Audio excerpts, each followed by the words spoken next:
Ang tibok ng puso niya ang unang marinig ni Ara. Hindi kanya ang tibok na iyon. Malakas, regular, at kasama sa bawat paghinga niya. Dahan-dahan siyang nagmulat ng mata. Hindi pamilyar ang kisam. Hindi pamilyar ang amoy. Hindi pamilyar ang init na bumabalot sa kanya. Napasinghap siya. Ang braso ni Enzo. Ang braso ni Enzo na nakayakap sa kanya. Ang init ng katawan nito ang yakap-yakap niya. Paano? Anong nangyari? Isang malaking pagkakamali. Iyan ang unang pumasok sa isip niya. Ang kahihiyan ay biglang dumaloy sa bawat ugat niya, nagbabanta na lamunin ang buong pagkatao niya. 2 araw na ang nakalilipas mula nang pilitin siyang sumama ng ama niya sa Tagaytay. Ayaw niyang pumunta. Ayaw niyang pumunta sa isang lugar kung saan ang kanyang ama, si Mang Celso, ay isa lamang simpleng kontraktor sa harap ng isang pamilyang kasing yaman ng mga Del Castillo. Ayaw niyang pumunta sa lugar na parang nagpapaalala sa kanya na maliit lamang siya. Anak, isang beses lang naman ito. Mahalaga ito para sa trabaho ko, pakiusap ng ama niya. Saka, kailangang ihatid natin ang mga bagong drawings kay Maam Consuelo. Bumuntong hininga si Ara, nagpatalo na lang. Okay, pa. Pero mabilis lang tayo, ha? Ngunit nang makarating sila sa mansyon ng mga Del Castillo, parang huminto ang oras. Ang bahay ay hindi lang basta malaki, ito ay isang obra maestra ng arkitektura, isang gintong palasyo sa gitna ng malalagong pine trees. Walang alinlangan, ito'y tahanan ng kapangyarihan at impluensya. Nang makalabas siya sa kotse, agad siyang sinalubong ni Gino. Ang panganay na anak na lalaki, ang tagapagmana. Ah! Alam kong darating ka, sabi ni Gino, ang kanyang ngiti ay perpekto, gaya ng kanyang puting polo shirt. Pinilit ni Ara na ngumiti. Hello, Gino. Nandito lang ako para samahan ang papa ko. Talaga? At hindi dahil nami-miss mo na ako, bulong ni Gino, sinubukan hawakan ang kamay niya. Mabilis na umatras si Ara. Gino, alam mo ang sagot ko dyan. Trabaho lang ito. Medyo nasaktan si Gino, pero agad ding bumalik ang ngiti sa kanyang labi. Hindi bale. May mahabang gabi pa tayo. Hayaan mo akong ipakilala ka sa mga bisita. Alam kong magugustuhan ka nila. Hindi pa nga sila nakakalayo na aninag na niya si Enzo. Ang black sheep ng pamilya. Hindi tulad ng kapatid niyang si Gino na laging nakangiti, si Enzo ay parang laging may mabigat na dala-dala. Nakatayo siya sa isang sulok, may hawak na baso ng whiskey, at tahimik na pinapanood ang lahat. Walang sinuman ang lumalapit sa kanya, at sa tingin ni Ara ay mas gusto niya iyon. May aura si Enzo ng isang lalaking may mga lihim na hindi niya mabibitawan. May hiwaga sa kanyang mata na nakakabighani. Ang mga mata ni Ara ay napunta kay Gino, pagkatapos ay kay Enzo. Isang kapatid na gusto niyang angkinin si Ara, at ang isa naman ay tila isang estranghero na nagtatago. Nang umalis si Gino para kausapin ang isang bisita, nagpa siya si Ara na maglakad-lakad. Nais niyang makahinga ng maluwag. At sa hindi inaasahang pagkakataon, napunta siya sa bahagi ng terrace kung saan nakatayo si Enzo. Parang gusto mo rin magtago, sabi ni Ara, medyo nahihiya sa kanyang ginawa. Lumingon si Enzo, at sa unang pagkakataon, napatingin ito ng diretso sa kanyang mga mata. Walang galit, walang lungkot. Tila may pagkilala. Dito lang ako nagiging ako, sagot ni Enzo, habang ang lamig ng hangin sa Tagaytay ay humahampas sa kanilang balat. Naisip ni Ara, ako rin. Gusto niyang sabihin na parang pareho sila, na sa labas, siya ay isang matapang na mamamahayag na hindi natatakot sa kahit ano, pero sa loob, siya ay isang babaeng may mga takot at mga pader na kanyang itinatayo. Ngunit sa halip, umiti lang siya. Magandang view dito. Hindi nakikita mula dito ang mga taong kunwari ay masaya, sabi ni Enzo, tumitingin sa malayo. Napangiti si Ara. Bakit sa tingin mo, nagkukunwari silang masaya? Dahil sila ay Del Castillo. Ang mga salita ni Enzo ay puno ng bigat. Lahat ay may presyo. Maging ang ngiti. Naramdaman ni Ara ang lungkot sa kanyang boses. May nakatagong bigat sa likod ng malalim na mga mata ni Enzo. Sa natitirang bahagi ng gabi, hindi sila nag-usap ulit. Nanatili si Ara sa piling ng ama niya, habang si Gino naman ay hindi siya tinigilan sa pag-imbitang sumayaw. Hanggang sa nagpa siya si Ara na bumalik na sa kanilang kwarto. Ngunit nagkakamali siya. Hindi pa pala tapos ang gabi. Nakaramdam si Ara ng lula. Ayaw niyang umamin pero nahilo na siya dahil sa alak. Pumunta siya sa balkonahe para makakuha ng sariwang hangin at doon niya natagpuan si Enzo, nakaupo sa sahig. May isang bote ng wine sa tabi nito. Para saan yan? Tanong ni Ara at siya ay umupo sa tabi ni Enzo. Para makalimutan ang gabi. O para baliktarin ito, sagot ni Enzo. Hindi niya alam kung bakit, ngunit ang mga salita ni Enzo ay nakaka-relate kay Ara. Dahil gabi-gabi, ang kanyang isip ay napupuno ng trabaho, ng mga taong kinukuha niya ng panayam, at ng kanyang mga pangarap. Ngunit sa ilalim ng lahat ng iyon, nagtatago ang isang malaking takot. Takot na ang kanyang pangarap ay mawala. Takot na siya ay iwanan ulit. Takot na hindi siya karapat-dapat mahalin. At ngayong gabi, ang alak ay tila isang panakip-butas sa lahat ng sakit na nararamdaman niya. Kinuha ni Ara ang bote at uminom. Hindi niya alam kung gaano karaming alak ang kanilang naubos. Ang lahat ng kanilang mga pader ay unti-unting nabuwag. Ang bawat pangungusap ay nagiging isang malalim na pag-uusap. Tumawa sila. Umiyak sila. Ibinalita nila ang mga pinakamasakit na bagay sa kanilang buhay.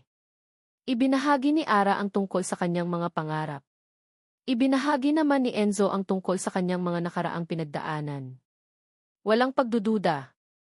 Walang pag-aalinlangan. Sa sandaling iyon, hindi si Ara, ang matapang na mamamahayag, at hindi si Enzo, ang lalaking may gintong kutsara sa bibig, ang magkasama. Sila ay dalawang kaluluwa na nakakahanap ng kaaliwan sa isa't isa. Hindi alam ni Ara kung sino ang unang nagtanong, ngunit ang mga mata nila ay nagtagpo. Ang isang napakababaw na halik ay unti-unting lumalim. Ang kanilang mga pader ay gumuho na at ang kuryente ay nag-apoy. Sa sandaling iyon, ang nakaraan, ang hinaharap at ang lahat ng Del Castillo ay tila nawala. Sa isip ni Ara, ito ang isang sandali na hindi ko makakalimutan. At ngayon, ang sandaling iyon ay nagbabalik sa gitna ng kadiliman. Sa tabi niya, nararamdaman niya ang malalim na paghinga ni Enzo. Ang kanyang braso ay mahigpit na nakayakap sa kanya. Ang kanyang puso ay lumulukso. Ang isang bahagi ng kanya ay takot. Ang isang bahagi naman ay gustong tumakbo. Ngunit ang isang bahagi ng kanya ay gusto lang manatili sa init ng kanyang mga yakap. Naramdaman niya ang init ng labi ni Enzo sa tuktok ng kanyang ulo. Hindi. Hindi ito maaaring mangyari. Hindi ito ang kanyang kwento. Hindi niya ito dapat na maging kwento. Ito ay isang kwento na sa tingin niya ay walang magandang katapusan. Dahan-dahan niyang inalis ang kamay ni Enzo. Ngunit hindi siya makatayo. Ang kanyang binti ay parang jelly. Sinubukan niyang huminga. Ang puso niya ay parang tambol. Ang kanyang isip ay naglalaro sa kanya. Hindi siya makapaniwala. Pagtingin niya sa kanya, ang kanyang mga mata ay nanatiling nakapikit. Ang kanyang mukha ay tahimik, ang kanyang balat ay tila perpekto. Napansin niya na may mali sa kwarto. May isang maliit na frame sa bedside table. Isang larawan. Isang larawan ng isang magandang babae. Ang kanyang mga mata ay nakangiti. Ang kanyang buhok ay malapad.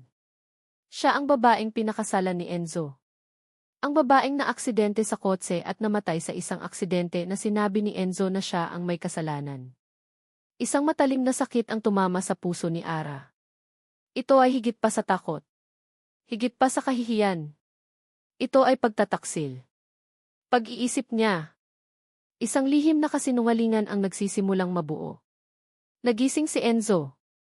Naramdaman niya ang pagkilos ni Ara. Ang kanyang mga mata ay nakatitig sa kanya, at sa sandaling iyon, pareho silang nakikita ang gulat, ang takot, at ang kahihiyan sa mga mata ng bawat isa. Ang kanyang mga mata ay nanlaki at ang kanyang hininga ay huminto. Paano? Bakit? Ang mga tanong na iyon ay umiikot sa isip ni Ara. Ang malamig na hangin ng Tagaytay ay hindi nakapagpabawas sa init na bumabalot kay Ara. Ang tinginan nila ni Enzo. Ang gulat sa mga mata nito. Ang pagkalito. Hindi niya sigurado kung ano ang mas matindi, ang kahihiyan niya o ang pagkadurog ng puso na nararamdaman niya nang makita ang larawan ng isang babaeng ngiti ng ngiti sa tabi ng kama. Bumangon si Enzo. Nakatalikod dito sa kanya habang nagsusuot ng damit na parang hindi sila nagkasama-sama sa kama. Walang salita. Ang katahimikan ay mas masakit pa sa anumang masasakit na salita na maaari nitong sabihin. Enzo, anong nangyari? Tanong ni Ara, ang boses niya ay nanginginig. Huminto si Enzo. Hindi ito humarap sa kanya. Pareho tayong may kasalanan. Pareho tayong lasing. Pero kalimutan na natin ang nangyari, sabi ni Enzo. Ang kanyang tinig ay malamig. Hindi ito ang taong nagbahagi ng kanyang mga lihim at nakinig sa kanya noong nakaraang gabi. Ang mga salita ni Enzo ay parang isang matalim na kutsilyo. Ang kuryente na naramdaman niya sa pagitan nila noong nakaraang gabi ay parang nabura na. Ang mga pader na sinira niya ay muling itinayo sa isang iglap.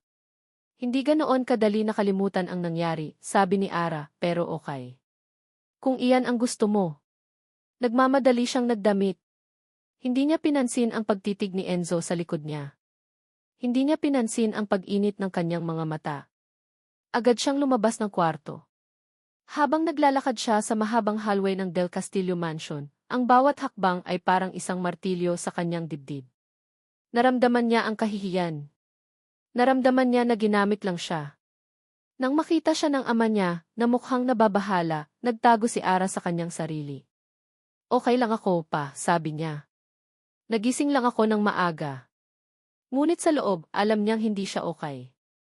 Ang larawan ng babae sa frame ay nakaukit sa kanyang isipan. Bumalik siya sa Manila na may mabigat na damdamin. Ang kanyang apartment, na minsan ay naging kanyang santuaryo, ngayon ay parang isang kulungan. Ang isip niya ay paulit-ulit na bumabalik sa bawat sandali ng gabing iyon, ang tawanan, ang pag-iyak, ang bawat halik, ang bawat dampi. At sa huli, ang lamig ng pag-aalisan nila. Sa loob ng 2 linggo, sinubukan niyang kalimutan ang lahat. Sumisid siya sa trabaho, sinusubukang hanapin ang susunod na malaking scoop. Ngunit ang kanyang isipan ay laging napupunta kay Enzo. Isang hapon, habang nag-edit siya ng isang report, may kumatok sa pintuan ng kanyang opisina. Si Gino. Nag-aalala ako sa iyo, sabi ni Gino, may bitbit na kape. Para sa iyo. Mabait si Gino, pero alam ni Ara na may nakatagong agenda ito. Salamat, Gino, pero okay lang ako. Hindi ka okay, sabi ni Gino at ang kanyang tinig ay bumaba. Narinig ko ang nangyari. Alam kong ginulo ka ni Enzo. Biglang nanlamig ang katawan ni Ara. Wala ka nang dapat malaman, Gino. Hayaan mo akong magpaliwanag, Ara, sabi ni Gino at lumapit ito sa kanya. Kilala ko ang kapatid ko. Hindi siya kagaya ko. Siya ay magulo. Siya ay malihim. At ikaw? Sa tingin mo ba, perpekto ka? Tanong ni Ara, tumatayo. Ayaw ko sa inyo pareho. Ayaw ko sa inyong pamilya. Ayaw ko sa inyong pera. At ayaw ko sa inyong mga kasinungalingan. Ara, hindi ganyan, sabi ni Gino at hinawakan ang kanyang kamay. Ako ay totoo sa iyo. Hindi ako magpapanggap. At higit sa lahat, hindi ako magsasabi ng mga bagay na hindi ko naman talaga iniisip. Nang tanggalin ni Ara ang kamay niya, tumingin siya ng diretso sa mga mata ni Gino. Bumalik ka na sa inyo, Gino. Dahil hindi ko magagawa na mahalin ka. Unti-unting lumipas ang mga araw, at ang pighati na nadama niya mula sa gabi kasama si Enzo ay pinalitan ng isang bagong pagkalito. Nagsimulang sumakit ang tiyan niya. May mga pagkain na hindi na niya gusto. At ang pagkahilo ay laging nasa kanya. Hindi siya nagsasabi sa sinuman. Hindi sa ama niya. Hindi sa mga kasamahan niya sa trabaho. Nag-aalala siya na baka totoo ang sinasabi ni Gino na siraulo siya. Nang makalipas ang 1 buwan, hindi na niya maipagwalang bahala ang mga sintomas na ito. Nagpasya siyang bumili ng pregnancy test sa isang drugstore na malayo sa kanyang tinitirhan. Hindi ito maaaring mangyari, bulong niya sa kanyang sarili. Impossible. Nag-iingat ako. Ngunit hindi niya mapigilan ang kanyang sarili na bumili ng pregnancy test. Habang naglalakad siya sa bahay, ang kanyang puso ay parang kabayo na tumatakbo. Sinubukan niyang maging kalmado. Sinubukan niyang maging isang mamamahayag na nag-iimbestiga sa isang kaso. Ngunit ang kanyang kamay ay nanginginig. Ang kanyang buhay ay parang isang pelikula na pinanonood niya. Ang bawat galaw ay parang mabagal. Ang pagbukas ng package. Ang pagtayo niya sa harap ng salamin. Ang paghihintay. 1 minuto. 2 minuto. 3 minuto. Ang oras ay tila huminto. Ang kanyang hininga ay huminto. Ang kanyang puso ay huminto.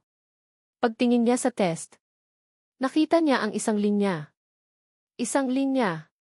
Isang malaking pag-asa ang pumasok sa kanyang puso. Ngunit pagkatapos, may isang pangalawang linya. Isang pangalawang linya na tila lumabas mula sa wala. Ang 2 linya. Ang kanyang mga mata ay nanlaki. Ang test ay nahulog sa kanyang kamay. Ito ay nahulog sa sahig. Ang kanyang kamay ay nanginginig. Ang 2 linyang iyon ay hindi lang 2 linya. Ang 2 linyang iyon ay nagsasabi sa kanya na ang isang gabi na sinubukan niyang kalimutan ay hindi maaaring kalimutan. Ang 2 linyang iyon ay magbabago sa kanyang buhay magpakailanman. Ang ingay ng lungsod ay tumatago sa bintana ng opisina ni Enzo, ngunit ang tunog ng sarili niyang isip ang pinakamalakas. 1 buwan na ang nakalipas mula ng gabing iyon sa Tagaytay. 1 buwan na ang nakalipas mula nang makilala niya si Ara. 1 buwan na ang nakalipas mula nang sinubukan niyang kalimutan ang nangyari. Hindi niya makalimutan. Ang alaala ni Ara ay parang isang apoy na nasa ilalim ng kanyang balat, na hindi mawala. Ang kanyang mga mata, ang kanyang ngiti, ang kanyang pagiging matatag. Si Ara ay ibang-iba sa mga babaeng nakikita niya. At iyon ang dahilan kung bakit niya pinilit na itaboy ito. Siya ay isang Del Castillo. Ang kanyang pamilya ay may mga batas na hindi maaaring labagin. At ang isa sa pinakamahalagang batas ay ito, si Enzo ay hindi maaaring magkaroon ng pamilya. Hindi siya maaaring magkaroon ng anak. Narinig niya ang katok sa kanyang pintuan. Enzo, tawag ng kanyang sekretarya. May naghahanap po sa inyo. Pinasok ni Ara ang kanyang opisina, at ang puso ni Enzo ay biglang tumigil. Ang ganda pa rin ni Ara, ngunit ang kanyang mga mata ay puno ng lungkot. Anong ginagawa mo dito? Tanong ni Enzo at sinubukan niyang maging kalmado. Kailangan nating mag-usap, sagot ni Ara, ang boses niya ay nanginginig. Ang kanyang mga mata ay nagpahiwatig ng isang bagay. Isang bagay na hindi niya gustong malaman. Isang bagay na alam niya na makakapagpabago sa lahat. Anong pinag-uusapan natin? Tanong ni Enzo at sinubukan niyang manatiling kalmado. Ito, sabi ni Ara, at may inilabas siyang isang maliit na test kit mula sa kanyang bag, ito ang resulta. Nanginginig ang mga kamay ni Ara habang ibinibigay niya ang test kit kay Enzo. Ang mga mata ni Enzo ay nakatitig sa 2 pulang linya.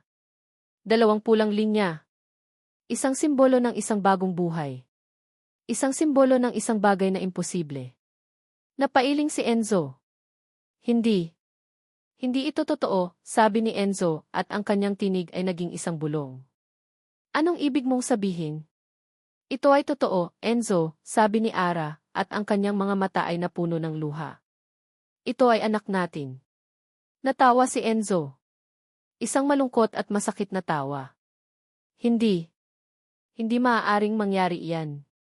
Tumalikod si Enzo at lumapit sa bintana, tinitingnan ang lungsod sa ibaba. Ang kanyang isip ay parang isang gumuho na gusali. Ang kanyang katawan ay parang walang buhay. Bakit? Tanong ni Ara. Napakagat sa labi si Enzo. Ang sakit ng nakaraan ay biglang dumaloy sa kanyang buong katawan. Ang alaala ng isang kotse. Ang tunog ng mga sirena. Ang tinig ng isang babae na umiiyak. Dahil hindi ako maaaring magkaanak, sabi ni Enzo, at ang kanyang tinig ay nanginginig.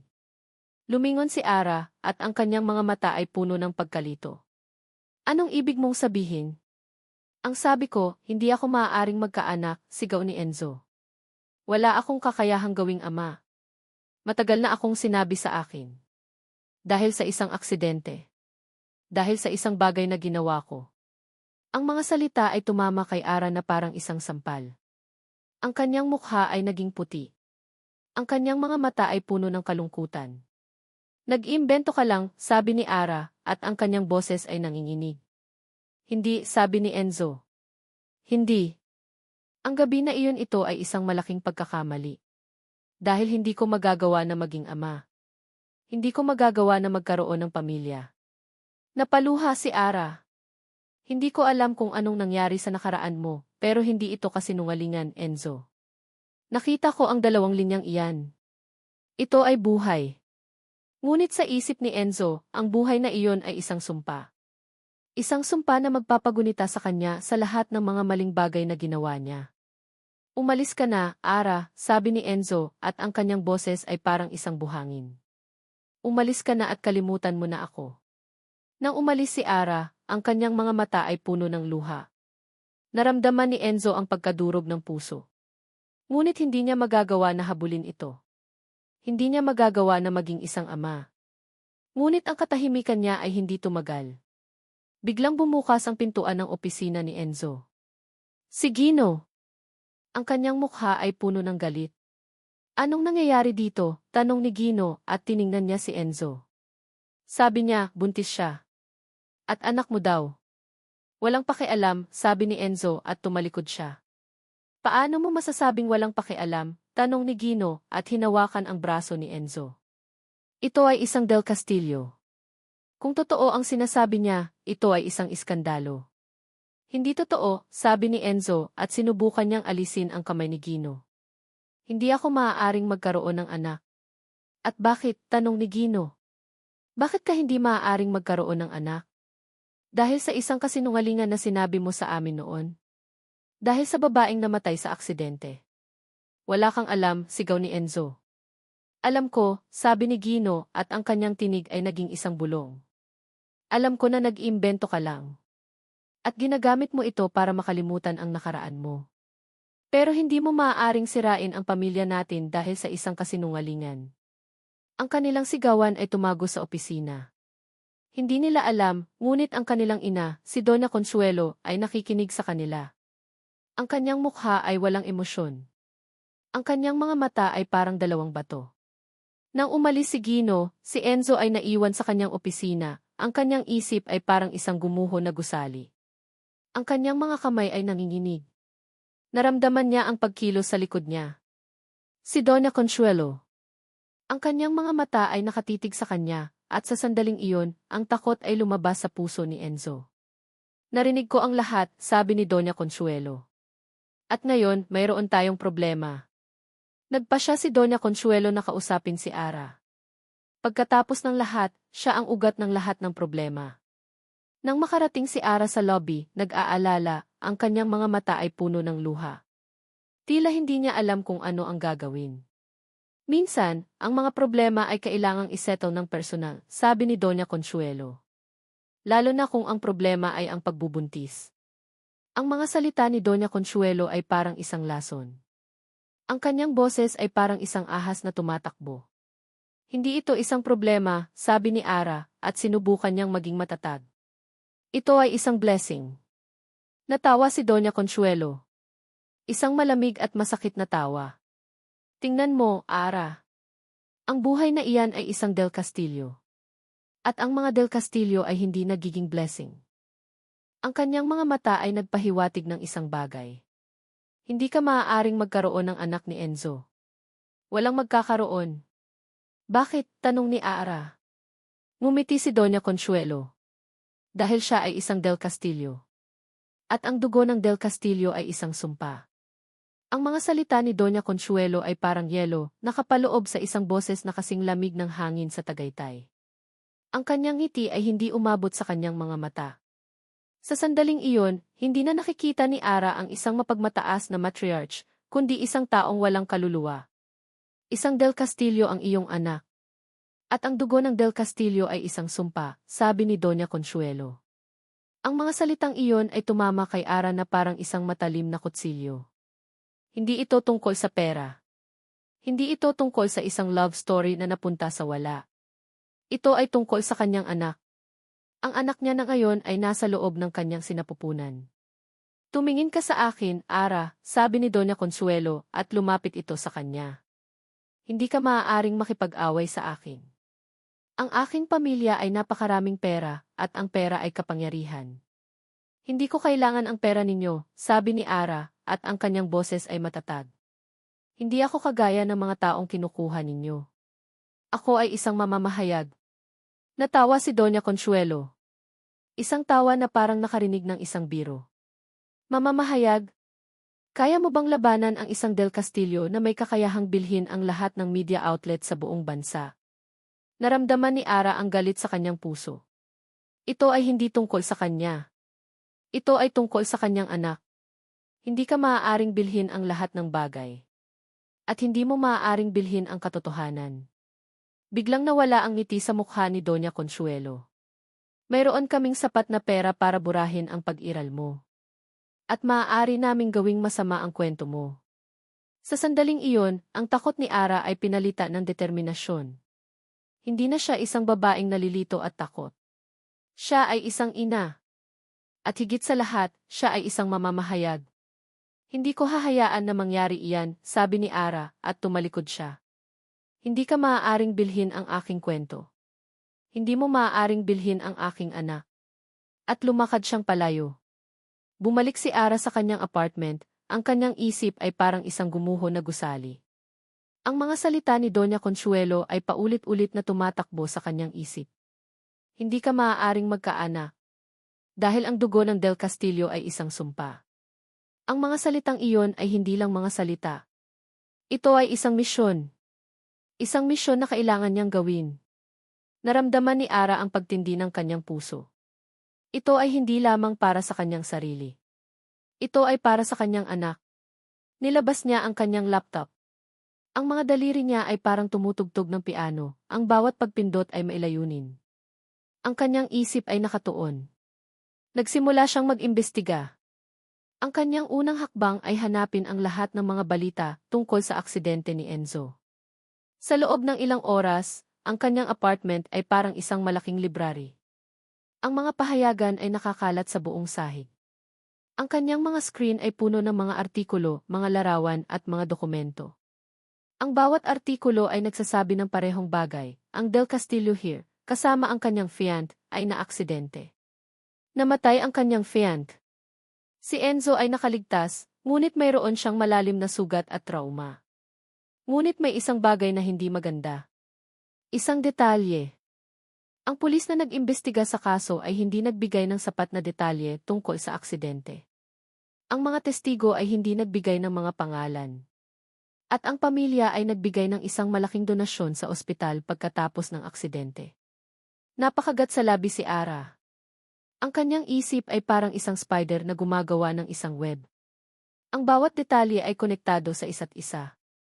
Ang mga Del Castillo ay hindi nagpapalitaw ng mga donasyon.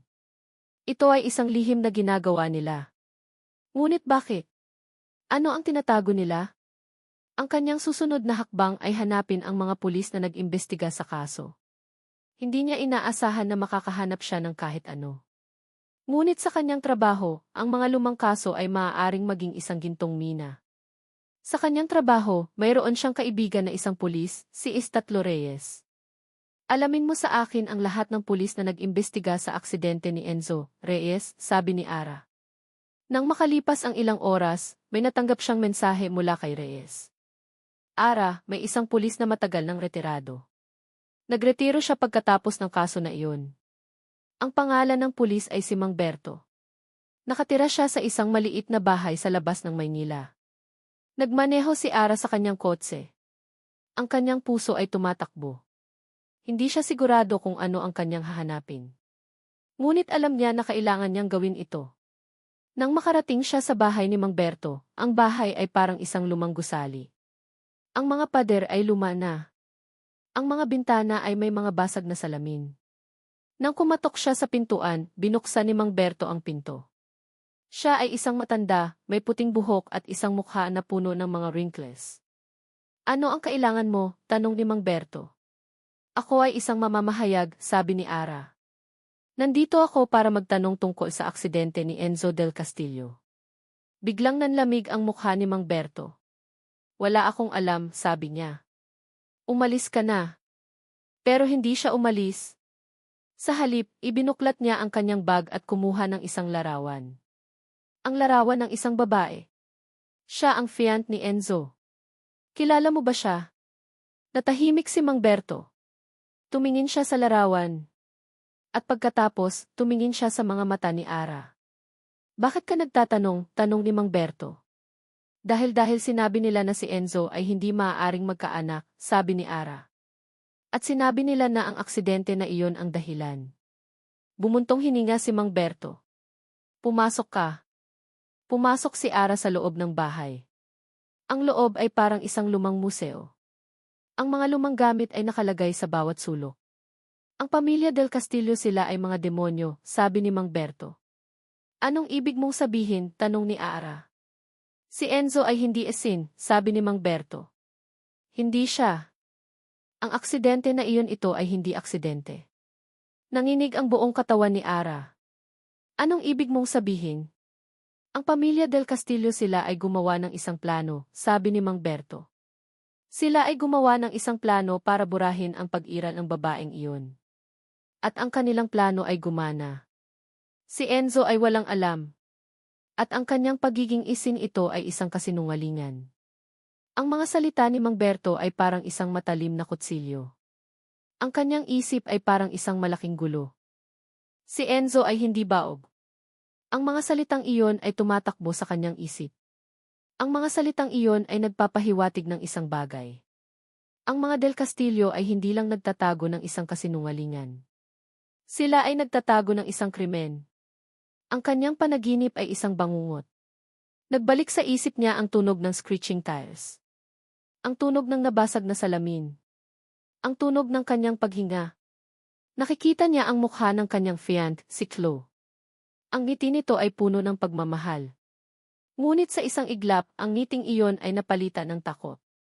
Ang kanyang mukha ay puno ng dugo. Enzo.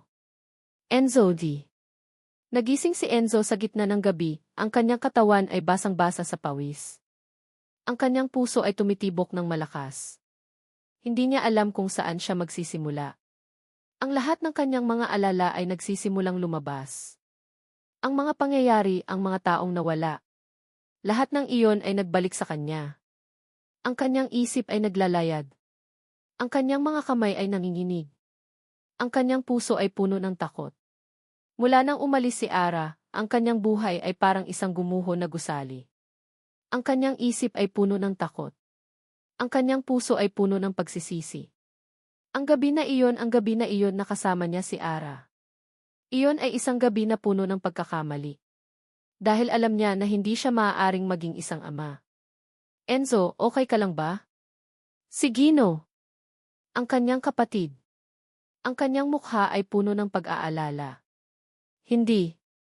Hindi ako okay, sabi ni Enzo. Lagi na lang akong nasa ganyan. Laging nasa ganyan. Hindi ko alam kung ano ang gagawin ko. Huwag kang mag-alala, kuya, sabi ni Gino. Hayaan mo na si Ara. Ang mga tao na ganyan, sila ay may sariling agenda. Huwag mo siyang intindihin. Hindi alam ni Gino na ang mga salitang iyon ay hindi nakakatulong. Ang mga salitang iyon ay nagpapalala sa sakit na nararamdaman ni Enzo. Hindi niya ako iniintindi, sabi ni Enzo at tumalikod siya. Hindi niya ako naiintindihan. Ang kanyang isip ay puno ng pagkalito. Hindi siya sigurado kung ano ang totoo. Hindi siya sigurado kung ano ang dapat niyang gawin. Lumabas si Enzo sa kanyang opisina. Lumabas siya sa kanyang opisina at pumunta sa library. Ang library ng kanyang ama. Doon, mayroong isang folder. Ang folder na may pangalan na iaksidente. Hindi niya alam kung bakit niya ginawa iyon. Hindi niya alam kung bakit niya binuksan ang folder. Ang kanyang kamay ay nanginginig. Ang folder ay puno ng mga lumang dokumento. Ang mga lumang balita. Ang mga lumang litrato. Ang mga lumang litrato ng aksidente. Ang kanyang mata ay nakatitig sa mga litrato. Ang kanyang puso ay tumitibok ng malakas. Ang mga litrato ay puno ng dugo. Ang mga litrato ay puno ng pagkawasak. Ang mga litrato ay puno ng isang bagay na hindi niya naintindihan. Ang kanyang mata ay nakakita ng isang dokumento. Isang dokumento na may pangalan ni Ara. Huling panayam para sa kasong ito. Ang mga salitang iyon ay tumama sa kanya na parang isang matalim na kutsilyo. Hindi ito tungkol sa kanila. Ito ay tungkol sa isang kwento. Isang kwento na nais ni Ara na isulat. Naramdaman ni Enzo ang pagkawasak ng kanyang puso. Ito ay isang panloloko. Isang panloloko na ginawa ni Ara. Naramdaman niya ang galit. Naramdaman niya ang pagkawasak ng kanyang puso. Pinunit niya ang dokumento. Ang kanyang kamay ay nanginginig. Ang kanyang isip ay parang isang gumuho na gusali. Hindi siya makapaniwala. Hindi siya makapaniwala na ginamit siya ni Ara. Kinuha niya ang kanyang cellphone. Kinuha niya ang kanyang cellphone at tinawagan si Ara. Nasaan ka? Tanong niya. Ang kanyang tinig ay puno ng galit. Nandito sa opisina, sagot ni Ara. Bakit? Huwag kang umalis dyan, sabi ni Enzo. Nandito ako. Pagdating ni Enzo sa opisina ni Ara, ang kanyang mga mata ay puno ng galit. Ang kanyang mukha ay parang isang bato. Enzo, anong nangyayari? Tanong ni Ara. Anong nangyayari? Tanong ni Enzo. Alam mo kung ano ang nangyayari. Nag-imbestiga ka. Ginamit mo ako. Ginamit mo ang ating gabi para sa isang kwento. Hindi, sabi ni Ara. Hindi ganoon. Anong hindi? Tanong ni Enzo. Nakita ko ang dokumento. Nakita ko ang pangalan mo. Alam ko ang ginagawa mo. Enzo, mayroon akong dapat sabihin sa iyo, sabi ni Ara. Huwag kang magsabi ng kahit ano, sabi ni Enzo. Alam ko na ang lahat. At alam ko na hindi ka nag-iisa. Alam ko na mayroon kayong plano. Ikaw at ang inyong pamilya. Hindi, sabi ni Ara. Hindi. Ang pamilya mo sila ang may plano. Huwag ka nang magsinungaling, sabi ni Enzo. Alam ko na ang lahat. At alam ko na ang dahilan kung bakit ka nandito. Ang kanyang mga mata ay puno ng lungkot. Ang kanyang puso ay puno ng pagkawasak. Akala ko, totoo ka, sabi ni Enzo. Akala ko, ibang-iba ka. Pero hindi pala. Ikaw ay kagaya ng lahat ng iba pa. Isang mamamahayag na naghahanap ng isang kwento. Hindi. Mahal kita, sabi ni Ara. Natawa si Enzo. Isang malungkot na tawa. Mahal? Hindi mo ako mahal. Mahal mo lang ang kwento ko. Enzo, nakita ko ang katotohanan, sabi ni Ara. Ang aksidente mo hindi iyon aksidente. At ang iyong pagiging isin ito ay isang kasinungalingan. Ang kanyang mga salita ay tumama kay Enzo na parang isang matalim na kutsilyo. Tama na, sabi ni Enzo. Tumigil ka na. Ayaw ko nang marinig ang kahit ano. Ang kanyang mga mata ay puno ng lungkot. Ang kanyang mukha ay puno ng pagkadurog. Umalis ka na, sabi ni Enzo. Umalis ka na at huwag ka nang bumalik. Huwag na huwag. Ang mga salita ni Enzo ay parang isang matalim na kutsilyo. Ang bawat salita ay tumago sa kanyang puso, nag-iwan ng isang malalim na sugat. Umalis ka na at huwag ka nang bumalik. Huwag na huwag. Ang mga salitang iyon ay paulit-ulit na tumatakbo sa isip ni Ara. Ang kanyang puso ay puno ng sakit. Ang kanyang isip ay puno ng galit. Sa loob ng kanyang apartment, ang kanyang mundo ay parang isang gumuho na gusali. Ang bawat sulok ay puno ng kalungkutan. Hindi siya makatulog. Hindi siya makakain. Ang kanyang katawan ay nanginginig. Ang kanyang isip ay parang isang malaking gulo. Ang mga salita ni Enzo ay parang isang ulap. Ang mga salita niya ay hindi lang mga salita. Ito ay isang panloloko. Isang panloloko na ginawa niya sa kanya. Akala ko, totoo ka. Pero hindi pala. Ikaw ay kagaya ng lahat ng iba pa. Ang mga salitang iyon ay tumatakbo sa kanyang isip. Ang mga salitang iyon ay nagpapahiwatig ng isang bagay. Ang mga Del Castillo sila ay mga demonyo. Ilang araw na ang nakalipas mula nang umalis siya sa opisina ni Enzo. Hindi niya alam kung ano ang dapat niyang gawin. Hindi niya alam kung paano niya sasabihin sa kanyang ama na buntis siya. Hindi niya alam kung paano niya sasabihin sa kanyang mga kaibigan. Ang kanyang mundo ay parang isang kulungan. Ang kanyang katawan ay nanginginig. Ang kanyang isip ay parang isang gumuho na gusali. Ang kanyang cellphone ay biglang tumunog. Si Gino! Hindi niya sinagot. Ang kanyang isip ay puno ng takot. Hindi niya gustong marinig ang boses niya. Ngunit si Gino ay hindi sumuko. Paulit-ulit na tumunog ang kanyang cellphone. Sa huli, sinagot niya. Sa wakas. Nag-aalala ako sa iyo, sabi ni Gino. Huwag kang mag-alala, Gino. Okay lang ako, sabi ni Ara. Hindi ka okay. Alam ko kung ano ang ginawa sa iyo ni Kuya. At alam ko na hindi ka okay. Hayaan mo akong magpaliwanag, sabi ni Gino. Wala ka nang dapat ipaliwanag, sabi ni Ara. Wala na akong pakialam sa inyo. Ngunit si Gino ay hindi sumuko. Pumasok siya sa kanyang apartment. Ara! Kailangan nating mag-usap, sabi ni Gino. Lumabas ka, sabi ni Ara. Hindi, sabi ni Gino. Hindi ako aalis hanggat hindi mo ako papakinggan. Alam ko na hindi ka masaya. At alam ko na gusto mong maging masaya. Kaya nandito ako. Nandito ako para sa iyo. Ang kanyang mga salita ay parang isang lason. Ang kanyang mga mata ay puno ng pag-aalala, ngunit ang kanyang mukha ay puno ng pag-aalala. Hindi ko kailangan ang tulong mo, Gino, sabi ni Ara. Kailangan mo. Dahil ang kuya ko siya ay isang problema. At ang problema na iyon ay hindi maaaring malutas ng mag-isa. Kailangan mo ako, sabi ni Gino.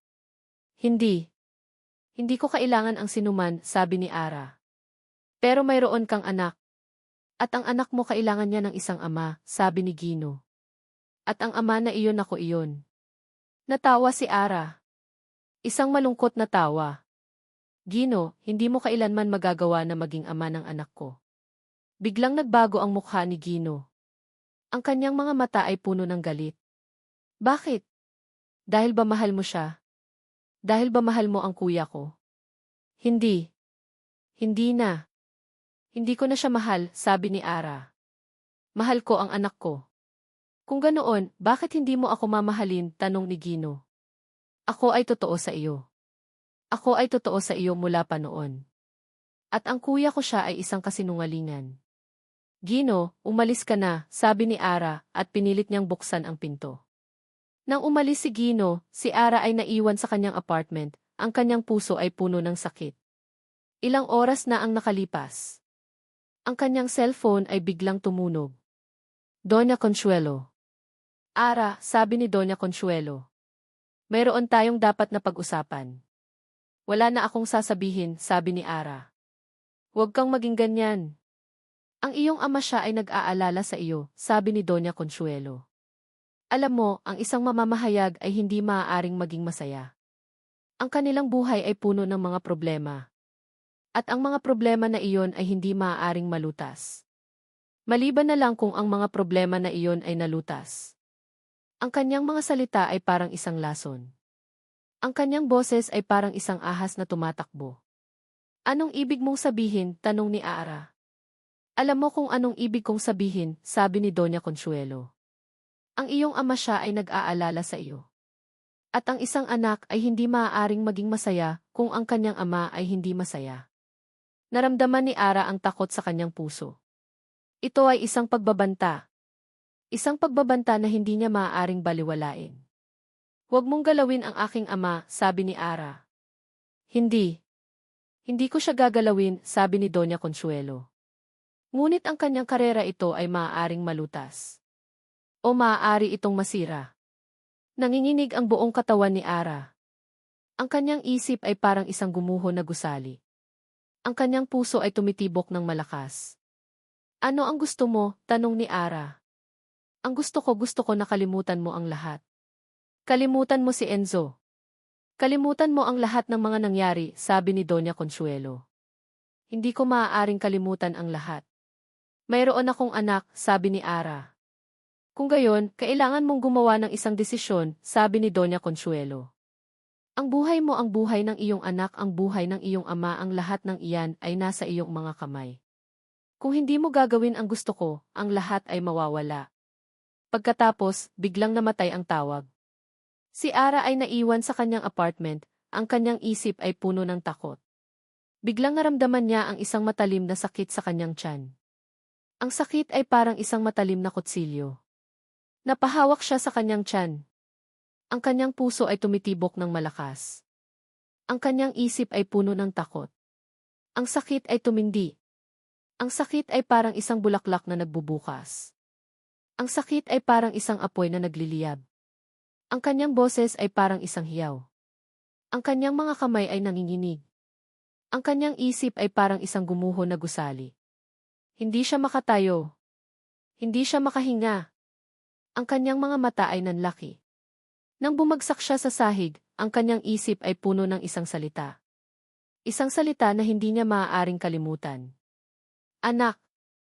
Ang mundo ni Enzo ay isang bilog na walang hanggan. Ang bawat araw ay pareho. Ang bawat gabi ay puno ng panaginip. Ang bawat sandali ay puno ng pagsisisi. Ang kanyang isip ay puno ng galit. Galit kay Ara dahil sa pag-iisip na ginamit siya nito. Ngunit sa ilalim ng lahat ng galit na iyon ay ang sakit. Ang sakit na naramdaman niya nang isipin niya na totoo ang nararamdaman niya para kay Ara. Ang kanyang cellphone ay biglang tumunog.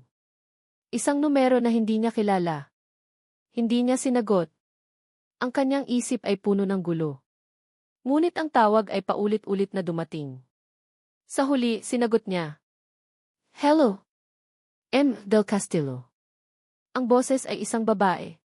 Nasa ospital si Ara. Siya ay nagdugo. Nandoon na siya ngayon. Ang mga salita ay tumama sa kanya na parang isang matalim na kutsilyo. Ang kanyang puso ay biglang huminto. Hindi niya alam kung saan siya magsisimula. Ang kanyang isip ay puno ng takot.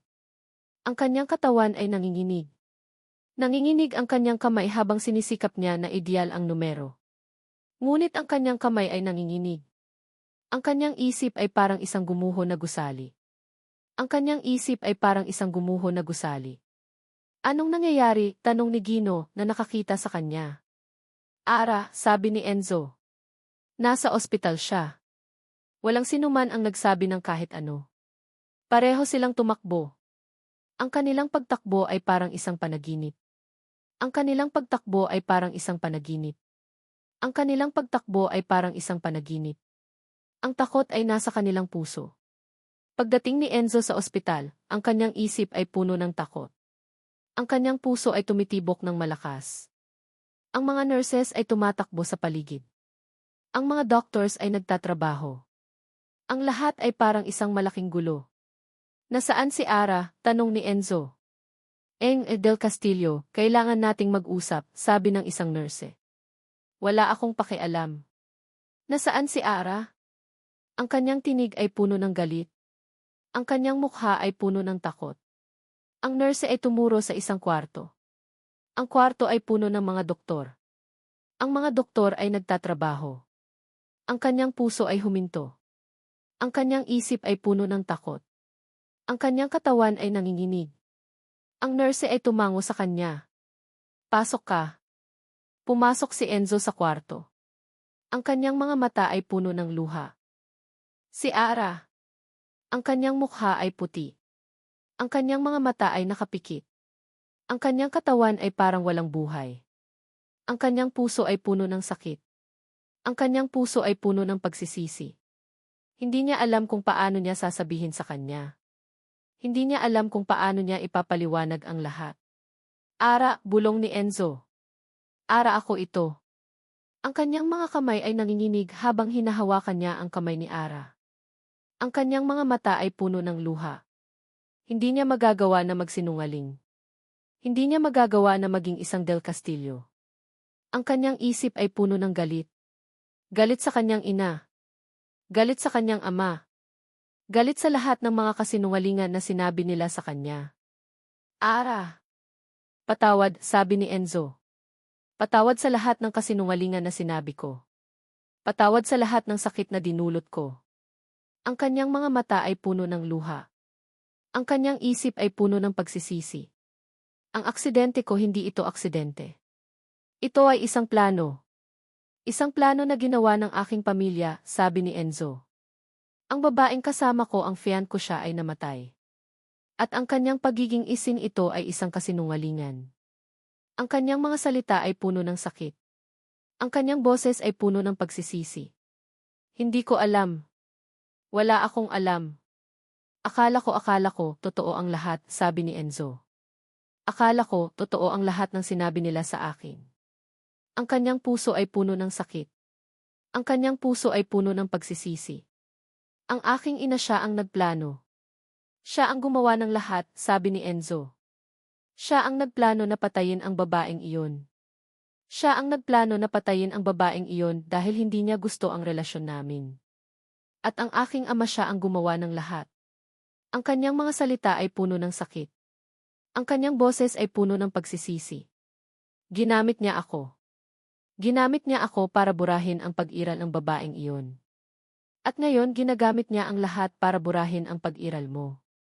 Ang kanyang mga mata ay puno ng luha. Ang kanyang isip ay puno ng pagsisisi. Patawad, Ara. Patawad sa lahat ng sakit na dinulot ko. Patawad sa lahat ng kasinungalingan na sinabi ko. Hindi niya alam kung ano ang gagawin niya. Ang kanyang isip ay puno ng takot.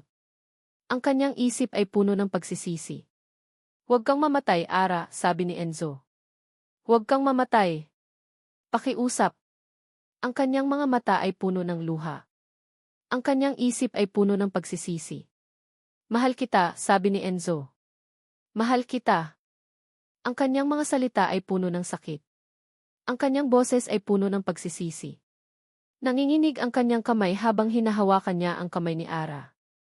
Ang kanyang mga mata ay puno ng luha. Nang lumabas siya sa kwarto, ang kanyang isip ay puno ng gulo. Ang kanyang puso ay puno ng sakit. Ang kanyang isip ay puno ng galit. Galit sa kanyang ina. Galit sa kanyang ama. Galit sa lahat ng mga kasinungalingan na sinabi nila sa kanya.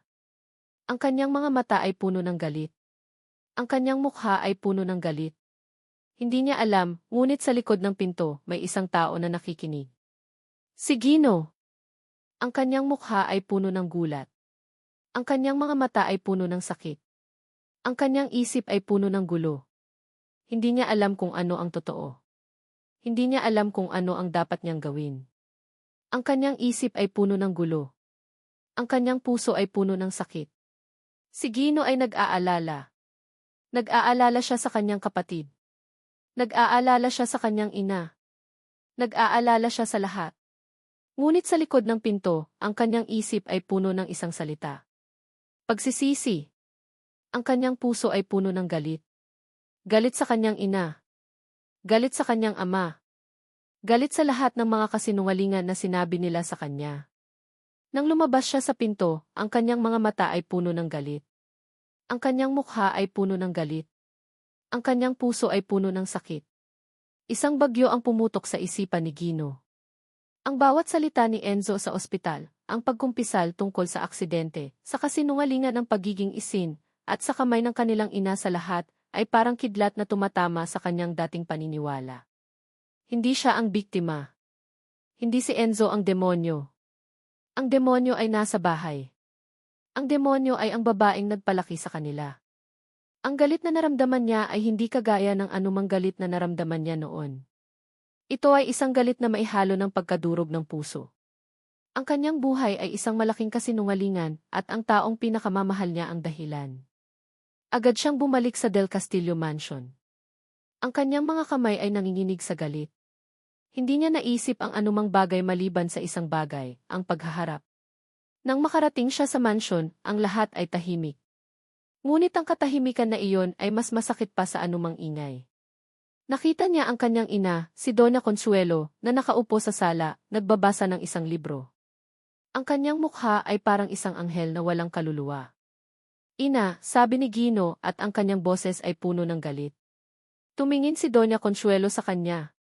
Anong nangyayari sa iyo, Gino? Bakit ka parang galit na galit?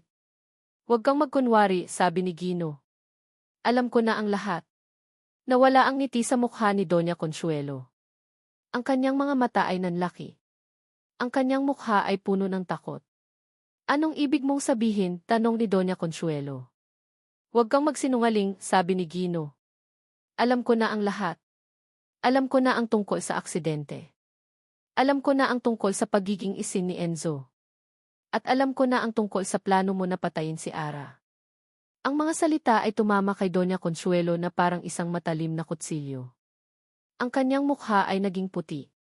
Ang kanyang mga kamay ay nanginginig. Hindi. Hindi ito totoo, sabi ni Doña Consuelo. Sino ang nagsabi sa iyo ng ganyan?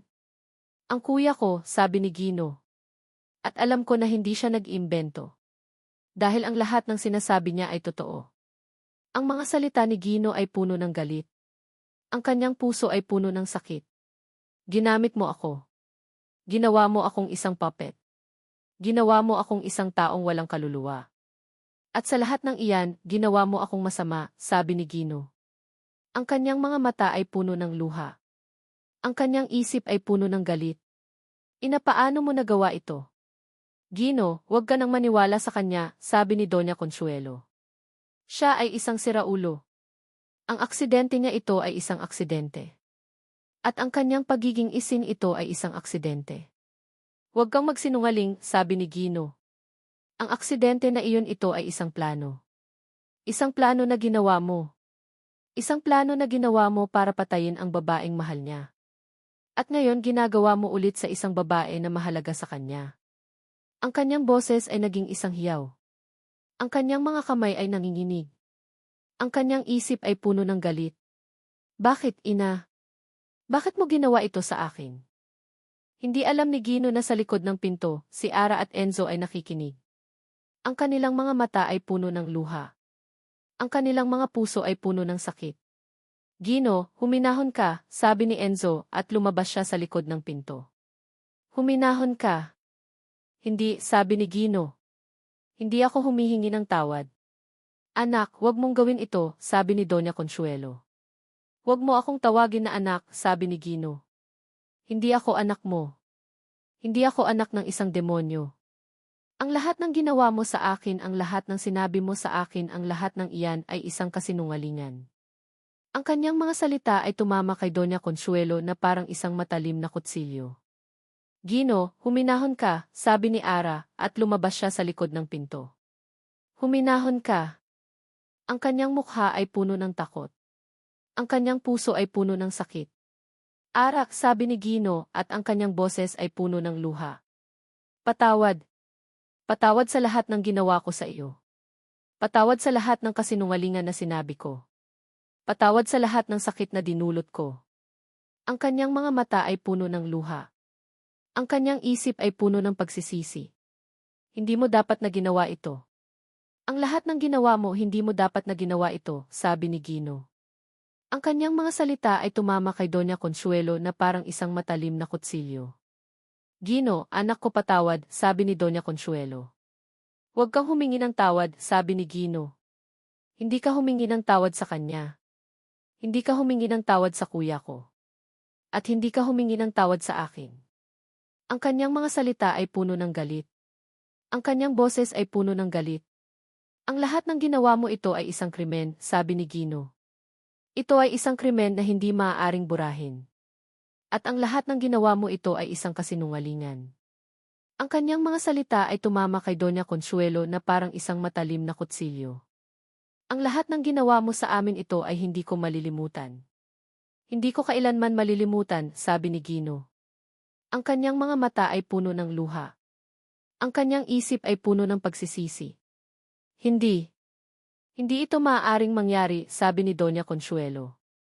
Maaari, sabi ni Gino. Dahil ang lahat ng ginawa mo ito ay isang kasinungalingan. At ang kasinungalingan ito ay isang bomba. Kinuha ni Gino ang kanyang kamay. Kinuha niya ang isang EFSB. Ang EFSB ay may pangalan. Arat, sabi ni Gino. Ito ay para sa iyo. Ang lahat ng mga dokumento, ang lahat ng mga litrato, ang lahat ng mga bagay na nakuha ko, ang lahat ng iyan ay nasa loob nito. Gino, huwag mong gawin ito, sabi ni Doña Consuelo. Hindi. Kailangan kong gawin ito, sabi ni Gino. Ito ang tamang gawin. Anak, huwag mong gawin ito, sabi ni Doña Consuelo. Patawad, ina, sabi ni Gino. Pero ang lahat ng ginawa mo ito ay hindi maaaring kalimutan. Ang kanyang mga mata ay puno ng luha. Ang kanyang isip ay puno ng pagsisisi. At ibinigay niya ang kay Ara. Ang kanyang puso ay puno ng sakit. Ang kanyang puso ay puno ng pagsisisi. Ang katahimikan ay parang isang mabigat na kumot na bumabalot sa buong mansyon. Matapos ang sigawan, ang tanging naririnig ay ang pag-iyak ni Doña Consuelo. Ang tunog ng kanyang pag-iyak ay hindi isang tunog ng pagsisisi, kundi isang tunog ng pagkabigo. Naiwan si Ara at Enzo sa sala, ang kanilang mga kamay ay magkahawak. Ang maliit na bigisgo ay nasa kamay ni Ara. Ang lahat ng kasinungalingan, ang lahat ng katotohanan, ang lahat ng sakit ay nakapaloob sa maliit na bagay na iyon. Anong gagawin natin? Tanong ni Enzo. Ang kanyang boses ay nanginginig. Tiningnan ni Ara ang EXB. Tiningnan niya si Enzo. Ang kanyang puso ay puno ng sakit. Ang kanyang isip ay puno ng takot. Hindi ko alam, sabi ni Ara.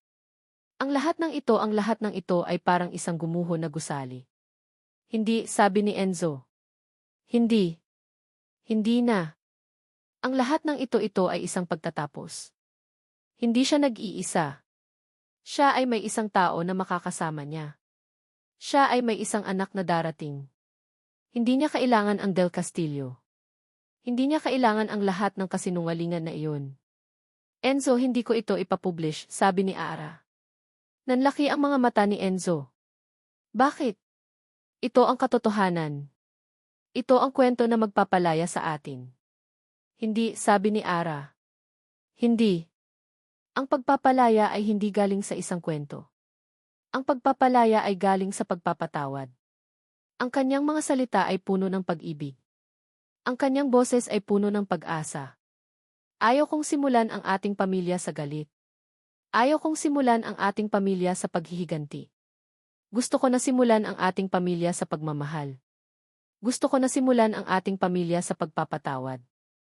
Ang mga mata ni Enzo ay puno ng luha. Ara, patawad. Patawad sa lahat ng sakit na dinulot ko. Patawad sa lahat ng kasinungalingan na sinabi ko. Hindi, sabi ni Ara. Hindi. Ang lahat ng iyan ay nasa nakaraan. Ang lahat ng iyan ay hindi mahalaga. Ang mahalaga ay ang ngayon.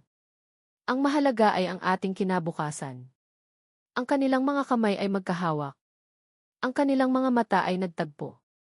Sa sandaling iyon, ang lahat ng sakit, ang lahat ng galit, ang lahat ng takot ay tila nawala. Ilang oras na ang nakalipas. Ang pinto ng bahay ay biglang bumukas.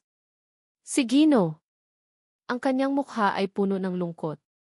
Ang kanyang mga mata ay puno ng pagsisisi. Ara. Enzo, sabi ni Gino. Kailangan nating mag-usap. Pumunta si Gino sa kanila. Ang kanyang mga kamay ay nanginginig. Ang kanyang isip ay puno ng gulo. Ara, patawad, sabi ni Gino. Patawad sa lahat ng ginawa ko sa iyo. Patawad sa lahat ng kasinungalingan na sinabi ko. Patawad sa lahat ng sakit na dinulot ko. Ang kanyang mga mata ay puno ng luha. Ang kanyang isip ay puno ng pagsisisi. Hindi. Hindi mo kailangang humingi ng tawad, sabi ni Ara. Ang lahat ng iyan ay nasa nakaraan. Hindi, sabi ni Gino. Hindi. Kailangan kong humingi ng tawad. Kailangan kong humingi ng tawad sa iyo. At kailangan kong humingi ng tawad sa iyo, kuya. Ang kanyang mga mata ay puno ng luha. Ang kanyang isip ay puno ng pagsisisi. Hindi mo ako kailangang humingi ng tawad, sabi ni Enzo. Ang lahat ng iyan ay nasa nakaraan. Ang mahalaga ay ang ngayon. Salamat, sabi ni Gino. Salamat. Hindi ko na alam kung saan ako magsisimula. Pero ang alam ko, kailangan ko na magsimula ng bagong buhay. Kailangan ko na magsimula ng bagong buhay na walang kasinungalingan. Kailangan ko na magsimula ng bagong buhay na may pagmamahal. Ang kanyang mga mata ay puno ng luha. Ang kanyang isip ay puno ng pagsisisi. Paalam, sabi ni Gino. At huwag mong pabayaan ang kuya ko. Hindi, sabi ni Ara. Hindi ko siya pababayaan. Ang kanyang mga mata ay puno ng luha. Ang kanyang isip ay puno ng pagsisisi. Lumabas si Gino sa pinto. Ang kanyang buhay ay nagbabago. Ang kanyang buhay ay nagbabago. Ilang araw na ang nakalipas. Si Ara at Enzo ay nagpunta sa isang sementeryo. Sa sementeryo, may isang libingan. Ang libingan ni Chlo. Ang libingan ni Chlo ay puno ng mga bulaklak. Ang mga bulaklak ay sariwa. Si Enzo ay lumapit sa libingan. Ang kanyang mga mata ay puno ng luha. Chlo, bulong ni Enzo. Patawad. Patawad sa lahat ng ginawa ko. Patawad sa lahat ng kasinungalingan na sinabi ko. Ang kanyang mga mata ay puno ng luha. Ang kanyang isip ay puno ng pagsisisi. Nandito na ako. Hindi na ako mag-iisa. At hindi ka na mag-iisa, sabi ni Enzo. Lumapit si Ara sa kanya. Ang kanyang kamay ay nasa balikat ni Enzo. Huwag kang mag-alala, Enzo, sabi ni Ara. Ang lahat ng iyan ay nasa nakaraan. Ang mahalaga ay ang ngayon. Ang kanyang mga salita ay puno ng pag-asa. Ang kanyang boses ay puno ng pag-ibig. Mahal kita, sabi ni Ara. Mahal din kita, sabi ni Enzo. Ang kanilang mga kamay ay magkahawak. Ang kanilang mga mata ay nagtagpo. Sa sandaling iyon, ang lahat ng sakit, ang lahat ng galit, ang lahat ng takot ay tila nawala. Sa kanilang apartment. Ang apartment na minsan ay naging kulungan ni Ara, ngayon ay naging isang tahanan. Ang mga pader ay puno ng mga litrato. Ang mga litrato ay puno ng pagmamahal. Ang kanilang mga kamay ay magkahawak. Ang kanilang mga mata ay nagtagpo. Hinawakan ni Enzo ang tiyan ni Ara. Ang kanyang puso ay puno ng pag-ibig. Hindi tayo nag-iisa, sabi ni Enzo. May pamilya na tayo. Lumipas ang mga araw, naging buwan. At ang mga buwan, naging taon. Ang tahimik na bahay sa isang probinsya sa labas ng Maynila ay naging tahanan ni Ara at Enzo. Ang bawat sulok ay puno ng pagmamahal. Ang bawat pader ay puno ng mga larawan. Ang ingay ng lungsod ay pinalitan ng ingay ng kalikasan. Ang malalim na katahimikan ay pinalitan ng tawanan ng isang bata. Ang anak nila. Ang anak nila ay isang taong puno ng buhay. Ang kanyang mga mata ay parang kay Ara, ngunit ang kanyang ngiti ay parang kay Enzo. Si Ara, ang dating mamamahayag na puno ng galit, ay ngayon ay isang ina na puno ng pagmamahal. Ang kanyang buhay ay hindi na tungkol sa paghahanap ng katotohanan sa ibang tao, kundi sa paghahanap ng katotohanan sa kanyang sarili. Si Enzo, ang dating tagapagmana na puno ng sakit, ay ngayon ay isang ama na puno ng pag-asa. Ang kanyang buhay ay hindi na tungkol sa nakaraan, kundi sa kinabukasan. Ang kanilang pamilya ay hindi perpekto. Ang kanilang pamilya ay may mga sugat na hindi paganap na gumagaling. Ngunit ang kanilang pamilya ay may pagmamahal na hindi matatawaran. Isang araw, habang naglalaro si Ara at ang kanyang anak sa parke, may isang kotse na tumigil sa kanilang harap. Si Gino. Ang kanyang mukha ay puno ng lungkot, ngunit ang kanyang mga mata ay puno ng pag-asa. Arat, sabi ni Gino. Ang kanyang boses ay nanginginig. Ang kanyang isip ay puno ng gulo. Gino, sabi ni Ara. Paano ka? Tanong ni Gino. Okay lang ako, sabi ni Ara. Nandito na kami ngayon. Ito ang aming bahay. Ito ang aming pamilya. Ang kanyang mga mata ay puno ng luha. Ang kanyang isip ay puno ng pagsisisi. Ang kuya ko, anong nangyayari sa kanya? Siya ay masaya, sabi ni Ara. Siya ay masaya kasama kami. Siya ay masaya na mayroon siyang pamilya. Ang kanyang mga mata ay puno ng luha. Ang kanyang isip ay puno ng pagsisisi. Maaari ko bang makita siya? Tanong ni Gino. Sabi ni Ara. Pumasok ka. Pumasok si Gino sa loob ng bahay. Ang loob ay parang isang paraiso. Ang mga larawan ay puno ng pagmamahal. Ang bawat sulok ay puno ng pag-asa. Nang makita niya si Enzo, ang kanyang mukha ay puno ng gulat. Ang kanyang mukha ay puno ng sakit. Kuya, sabi ni Gino. Gino, sabi ni Enzo. Niyakap ni Enzo si Gino. Ang kanilang yakap ay parang isang pagpapatawad. Ang kanilang yakap ay parang isang pagmamahal. Patawad, kuya, sabi ni Gino. Patawad sa lahat ng ginawa ko. Patawad sa lahat ng kasinungalingan na sinabi ko. Hindi, sabi ni Enzo. Hindi. Ang lahat ng iyan ay nasa nakaraan. Ang mahalaga ay ang ngayon. Ang kanyang mga salita ay puno ng pag-ibig. Ang kanyang boses ay puno ng pag-asa. Ito ang anak ko, sabi ni Enzo. Ang kanilang anak ay lumapit sa kanila. Ang kanyang mukha ay puno ng ngiti. Hello, tita, sabi ng anak ni Ara at Enzo. Natawa si Gino. Ang kanyang mga mata ay puno ng luha. Ang kanyang isip ay puno ng pagsisisi. Ang ganda niya, sabi ni Gino. Ang ganda niya. Parang ikaw, Ara. Ang kanyang mga mata ay puno ng luha. Ang kanyang isip ay puno ng pagsisisi. Ito ang pinakamagandang regalo, sabi ni Gino. Ang kanyang mga salita ay puno ng pagmamahal. Ang kanyang boses ay puno ng pag-asa. Nang matapos ang araw, si Gino ay umalis. Ang kanyang puso ay puno ng sakit, ngunit ang kanyang isip ay puno ng pag-asa. Si Ara at Enzo ay nakaupo sa labas ng kanilang bahay. Ang kanilang mga kamay ay magkahawak. Mahal kita, sabi ni Enzo. Mahal din kita, sabi ni Ara. Ang kanilang mga mata ay nagtagpo. Sa sandaling iyon, ang lahat ng sakit, ang lahat ng galit, ang lahat ng takot ay tila nawala. Hindi ko alam kung ano ang mangyayari sa atin, sabi ni Ara. Hindi ko rin alam, sabi ni Enzo.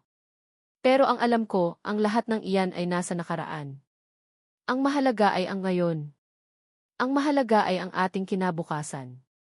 Ang kanyang mga salita ay puno ng pag-ibig. Ang kanyang boses ay puno ng pag-asa. Ang ating pamilya ito ay isang regalo, sabi ni Ara. Ang lahat ng iyan ay nasa nakaraan.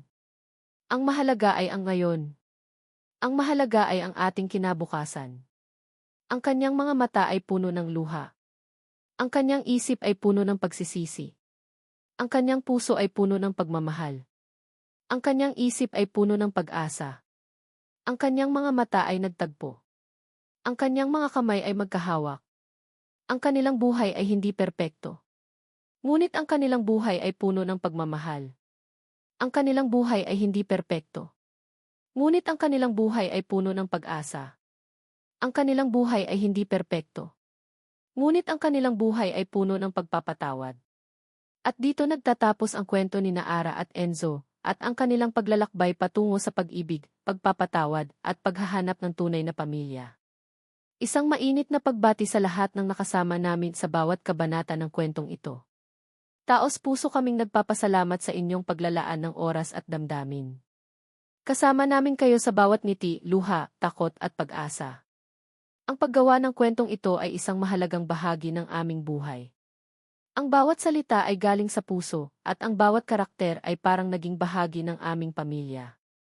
Naway nagbigay ito sa inyo ng inspirasyon na ang pag-ibig ay mas malakas kaysa sa anumang kasinungalingan, ang pagpapatawad ay mas matamis kaysa sa paghihiganti, at ang pag-asa ay laging nariyan kahit sa gitna ng kadiliman.